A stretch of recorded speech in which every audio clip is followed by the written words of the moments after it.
اعوذ باللہ من الشیطان الرجیم بسم اللہ الرحمن الرحیم وَمِنَ النَّاسِ مَن يُجَادِلُ فِي اللَّهِ بِغَيْرِ عِلْمٍ وَلَا هُدًى وَلَا كِتَابٍ مُنِيرٍ، اور لوگوں میں سے کچھ ایسے بھی ہیں جو اللہ کے بارے میں، اللہ کی باتوں کے بارے میں، اللہ کی صفات کے بارے میں، ذات خداوندی کے بارے میں جھگڑتے ہیں، بحثیں کرتے ہیں، نزاع کرتے ہیں، نہ ان کے پاس علم ہے، بغیر علم ولا ہدن، نہ کوئی ہدایت ہے، ولا کتاب منیر، نہ کوئی روشن کتاب ہے جس سے وہ رہنمائی لے رہے ہوں۔ ثانی عطفہ، وہ اپنی گردن کروٹ اپنی موڑ کر چل دیتا ہے،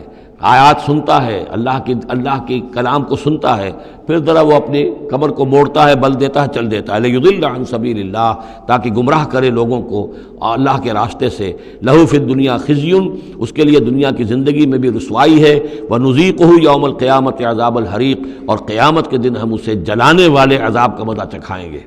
ذالک بما قدمت یداک، اور یہ سب کچھ ہے تیرے اپنے دونوں ہاتھوں کے کرتوتوں کی وجہ سے، جو بھیجا ہے تیرے دونوں ہاتھوں نے، بما قدمت یداک، وان اللہ لیس بظلام للعبید، اور یقیناً اللہ تعالیٰ تو اپنے بندوں پر ظلم کرنے والا نہیں ہے۔ ومن الناس من يعبد الله على حرف فإن أصابه خير اطمأن به وإن أصابته فتنة انقلب على وجهه خسر الدنيا والآخرة ذلك هو الخسران المبين۔ لوگوں میں سے کچھ ایسے بھی ہیں جو اللہ تعالیٰ کی بندگی کرتے ہیں کنارے کنارے، بچ بچ کر۔ یہ وہ روگ جس کو کہا گیا فی قلوبہم مرض، جن کے دلوں میں روگ ہوتا ہے۔ ایک وہ لوگ ہوتے ہیں کہ حق کو قبول کیا، پھر ہر چہ بعد آباد منجدھار میں پھر وہ چھلانگ لگاتے ہیں، ہر چہ بعد آباد ماں کشتی دراب انداختے، ہم نے حق کو قبول کیا، اس کشتی کو ہم نے پانی میں ڈال دیا ہے، اب یہ کشتی تیرے گی تو ہم تیریں گے، یہ ڈوبتی ہے تو ہم ڈوبنے کے لیے تیار ہیں۔ ایک وہ ہے جو چاہتے بھی ہیں حق کے ساتھ چلنا، لیکن کنارے کنارے گہرے پانی میں نہیں جانا چاہتے، خطرات مول نہیں لینا چاہتے، اپنے لیے جان اور مال جو ہے اس کو بچا بچا کر، جو اقبال نے کہا تو بچا بچا کے نہ رکھ اسے، تیرا آئینہ ہے وہ آئینہ کہ شکست ہو تو عزیز تر ہے نگاہ آئینہ ساز میں۔ لیکن یہ کچھ لوگ بچ بچ کر چلنا چاہتے ہیں، کوئی گردن نہ پہنچ جائے، کوئی نقصان نہ ہو جائے، کوئی ہمیں قربانی نہ دینی پڑے۔ وَمِنَ النَّاسِ مَن يَعْبُدُ اللَّهَ عَلَىٰ حَرْفٍ، کنارے ساتھ، فَإِنْ أَصَابَهُ خَيْرٌ اطْمَأَنَّ بِهِ، اگر خیر آئے تو مطمئن رہیں گے۔ وَإِنْ أَصَابَتْهُ الْفِتْنَةُ انقلب عَلَىٰ وَجْهِهِ، اور اگر کوئی فتنہ آ گیا، آزمائش آ گئی، کوئی قربانی کا وقت آ گیا، پکار آ گئی، نکلو اللہ کی راہ میں اور لاؤ اللہ کی راہ میں، تو وہ اپنے چہروں کے بل اوندھے گر جاتے ہیں۔ خسرت دنیا والآخرہ، یہ خسارہ ہے، یہ گھاٹا ہے، یہ نقصان ہے دنیا اور آخرت دونوں کا۔ ذالک هو الخسران المبین، اور یہ بہت ہی نمایاں اور واضح تباہی ہے۔ ایک میں بات عرض کرنی رہ گئی ہے کہ سورہ حج کے بارے میں بعض جگہ آپ نے دیکھا ہوگا لکھا ہوا کہ یہ اس کو مدنی بھی مانا گیا ہے، لیکن یہ واقعہ ہے کہ اس سورہ مبارکہ کے اندر بعض آیات ایسی ہیں کہ جو یا تو مدنی ہیں، اور بعض آیات کے بارے میں مجھے پھر وہ ایک قول مل گیا تھا حبر الامہ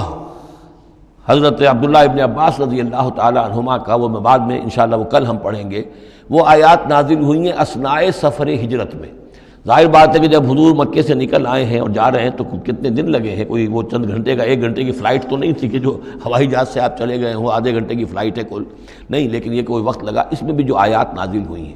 اور اس صورت میں کئی آیات ایسی ہیں کہ جن کی بڑی گہری مشابہت آپ کو مل جائے گی سورہ بقرہ کی آیات کے ساتھ۔ چنانچہ شہادت علی الناس والی آیت بھی اس صورت میں بھی ہے، سورہ بقرہ میں بھی ہے۔ لِيَكُونَ الرَّسُولُ شَهِيدًا عَلَيْكُمْ وَتَكُونُوا شُهَدَاءَ عَلَى النَّاسِ، یہ آپ کو سورہ حج کے آخر میں ملے گی۔ جہاد کا لفظ بھی اس صورت مبارکہ میں ملے گا۔ یہ آیت بھی آپ غور کریں گے تو سورہ بقرہ کے دوسرے رکوع میں جو مثال آئی تھی، منافقین کا حال یہ ہے، او کصیب من السماء فیہ ظلمات ورعد وبرق یجعلون اصابعهم فی آذانہم من الصواعق حذر الموت واللہ محیط بالکافرین۔ تو یہ جب بجلی جب چمکتی ہے، کوئی روشنی نظر آتی ہے، چل پھر لیتے ہیں، لیکن اس کے بعد پھر جیسے ہی اندھیرا ہوتا ہے کھڑے رہ جاتے ہیں۔ تو بالکل وہی کیفیت ہے کہ جب ذرا حالات صحیح ہوئے، نارمل ہوئے، کوئی خطرہ نہیں، کوئی اندیشہ نہیں، کوئی مطالبہ نہیں، کوئی جنگ کی مہم جو ہے پیش نظر نہیں ہے، تو وہ بڑے چلت پھر دکھا رہے ہیں، حضور کے پاس آ رہے ہیں، باتیں کر رہے ہیں، وہ ہے کہ وہ بھی اہل ایمان کے ساتھ ہیں۔ لیکن جب ذرا مشکل وقت آیا، اوندھے منہ گر پڑے۔ وَمِنَ النَّاسِ، اللہ تعالی ہمیں اس سے بچائے، اور دین اور ایمان کے ساتھ اور اللہ کے دین کو قائم کرنے کی جد و جہد میں مخلصانہ اور ہمہ وجوہ اپنے آپ کو جھونک دینے کی ہمت عطا فرمائے۔ وَمِنَ النَّاسِ مَن يَعْبُدُ اللَّهَ عَلَىٰ حَرْفٍ فَإِنْ أَصَابَهُ خَيْرٌ اطْمَأَنَّ بِهِ وَإِنْ أَصَابَتْهُ فِتْنَةٌ انقلب عَلَىٰ وَجْهِهِ خَسِرَ الدُّنْيَا وَالْآخِرَةَ ذَلِكَ هُوَ الْخُسْرَانُ الْمُبِينُ۔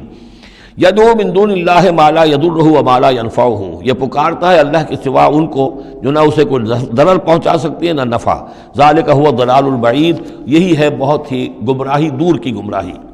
یدعو لمن ضرہ اقرب من نفعہ، وہ پکارتا ہے اللہ کو، اس کو کہ جس کا ضرر جو ہے وہ اس کے نفع سے قریب تر ہے۔ اللہ کے سوا کسی کو پکارو گے تو نفع تو کوئی ہے نہیں لیکن ضرر تو پہنچ گیا۔ لبیس المولا و لبیس العشیر، بہت ہی برا ہے وہ دوست اور بہت ہی برا ہے رفیق۔ ان اللہ یدخل الذین آمنوا وعملوا الصالحات جنات تجری من تحتها الانہار، یقیناً اللہ تعالیٰ داخل کرے گا ان لوگوں کو جو ایمان لائے اور جنہوں نے نیک عمل کیے ان باغات میں جن کے دامن میں ندیاں بہتی ہوں گی۔ ان اللہ یفعل ما یرید، یقیناً اللہ تعالیٰ کرتا ہے جو چاہتا ہے، جس چیز کا ارادہ کرتا ہے وہ کر گزرتا ہے، فعال لما یرید ہے۔ من کان یظن ان لن ینصرہ اللہ فی الدنیا والآخرۃ فلیمدد بسبب من السماء ثم لیقطع فلینظر هل یذهبن کیدہ ما یغیظ۔ یہ آیت مشکلات القرآن میں سے ہے، بہت سے مختلف انداز میں اس کی تعبیرات کی گئی ہیں، لیکن میرا دل ٹھکا ہے اسی تعبیر پر کہ جو موضح القرآن میں شاہ عبد القادر دہلوی رحمۃ اللہ علیہ نے کی ہے، اور میں اسی کو وضاحت کے ساتھ پیش کر رہا ہوں۔ جو شخص دین کے لیے خدمت کر رہا ہو، دین کے لیے لگا ہوا ہو کام کے اندر، داعی ہے یا اس کسی داعی کے ساتھ ہے، اب اس کے لیے یہ ہوتا ہے کہ ایک تو امید ہوتی ہے کہ اللہ کی مدد آئے گی، آج نہیں تو کل آئے گی، کل نہیں تو پرسوں آئے گی۔ اگر کسی وجہ سے انسان حالات کو دیکھ کر اتنا مایوس ہو جائے کہ اللہ کی مدد کی اسے امید نہ رہے، یہ چیز پھر اس کے لیے بہت بڑی ناکامی کا سبب بن جائے گی۔ امید پیوست رہ شجر سے امید بہار رکھ، اللہ سے مایوس نہیں ہونا چاہیے۔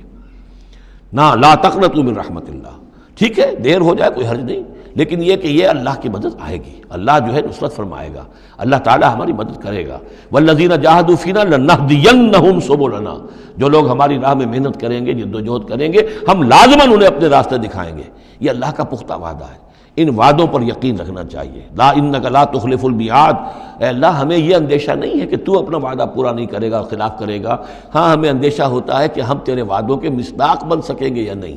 ان کا مصداق بننے کی شرائط پوری کر سکیں گے کہ نہیں۔ یہ کیفیت بندے کی رہنی چاہیے، اللہ تعالیٰ کی مدد سے اور اللہ تعالیٰ کی نصرت سے مایوس کبھی نہیں ہونا چاہیے۔ تو اس کی ایک مثال دی ہے کہ اگر کوئی شخص کسی رسی کے ساتھ کہیں اوپر سے ایک رسی ہے اس نے پکڑا ہوا ہے، تو تب تک تو یہ کہ تھاما ہوا ہے، یہ اللہ تعالیٰ کے ساتھ ہے نا، حبل اللہ، یہ قرآن جو ہے القرآن حبل اللہ الممدود من السماء الی الارض، اسی طرح امید اللہ سے رکھنا، رجا رکھنا، یہ بھی گویا کہ ایک معنوی رسی ہے کہ جو اللہ تعالیٰ کے ساتھ ہمیں جوڑے ہوئے ہیں۔ جب تک یہ رسی رہے گی ہمیں سہارا رہے گا، جب یہ رسی کاٹ دیں گے ہم، وہ امید منقطع کر دیں گے، تو سوائے اس کے اور کیا ہوگا کہ زمین پر رودے منہ گر جائیں گے۔ من کان یظن ان لن ینصرہ اللہ فی الدنیا والآخرہ، جس شخص کا یہ گمان ہو جائے کہ اللہ ہرگز مدد نہیں کرے گا اس کی دنیا میں اور نہ آخرت میں، فلیمدد بسبب من السماء، اسے چاہیے کہ ذرا ایک رسی آسمان کی طرف تانے، ثم لیقطع، پھر کاٹ دے، اسے توڑ دے، فلینظر هل یذهبن کیدہ ما یغیظ، پھر دیکھے کہ اس سے اس کا جو غصہ ہے اندر کا، اس میں جو مایوسی کی آگ جل رہی ہے اس میں کوئی کمی ہوئی؟ یعنی جب تک وہ رسی ہے کچھ نہ کچھ امید تو رہے گی، تو اس امید جو ہے اللہ پر اور اللہ کی نصرت اور اللہ کے وعدوں پر جو یقین ہے اس کو برقرار رکھو، یہ تمہیں سہارا دے گی۔ وَكَذَلِكَ أَنزَلْنَاهُ آيَاتٍ بَيِّنَاتٍ، اسی طرح ہم نے اتارا ہے اس قرآن کو روشن اور کھلی باتوں کی شکل میں۔ وَأَنَّ اللَّهَ يَهْدِي مَن يُرِيدُ، اور اللہ تعالیٰ ہدایت دیتا ہے جس کو چاہتا ہے، یا اللہ تعالیٰ ہدایت دیتا ہے جو چاہتا ہے کہ اس کو ہدایت ملے۔ صدق اللہ العظیم۔